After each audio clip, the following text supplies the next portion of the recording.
अस्सलामुअलैकुम वरहमतुल्लाहि वबरकातुहू। बेटी ससुराल में खुश होती है तो खुशी होती है, और बहू ससुराल में खुश होती है तो बुरा लगता है।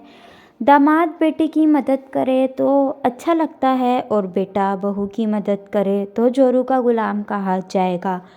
बेटी अगर थोड़ी सी भी बीमार हो जाए तो दुख होता है, और बहू अगर बहुत सख्त भी बीमार हो जाए तो बहाना लगता है।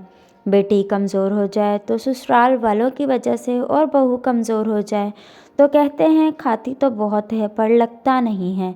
बेटी को ससुराल में अकेले काम करना पड़े तो बुरा लगता है कि मेरी बेटी थक जाएगी, और बहू सारा दिन अकेले काम करे फिर भी बहू के काम चोर कहलाती है।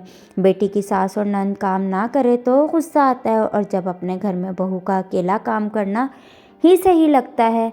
बेटी की ससुराल वाले ताने दें तो बुरा लगता है, और ख़ुद बहू के मैके वालों को ताने दे दिए जाएं तो कतन कोई हर्ज नहीं। बेटी को रानी बनाकर रखने वाले ससुराल चाहिए, और ख़ुद की मुनाफ़कत देख के बहू काम वाली चाहिए। मोहतरम अहबाब, का ये खुली मुनाफ़कत नहीं? हम लोग ये क्यों भूल जाते हैं कि बहू भी किसी की बेटी है। वो भी तो अपने वालिदैन, भाई बहन, शहर और सहेलियों वगैरह को छोड़कर आपके यहाँ ज़िंदगी की शुरुआत करने आई है। जो भी सास ससुर ये पैगाम पढ़ रहे हैं वो कोशिश करें कि बहू और बेटी में कभी फ़र्क ना करें, तभी ये दुनिया बदलेगी, समाज बदलेगा, और आपकी बेटियां भी इंशाअल्लाह ससुराल में खुश रहेंगी। फ्रेंड्स, अगर वीडियो अच्छी लगे तो चैनल को सब्सक्राइब करें, बेल आइकन को प्रेस करें। मिलते हैं नेक्स्ट वीडियो में, तब तक के लिए अल्लाह हाफिज़।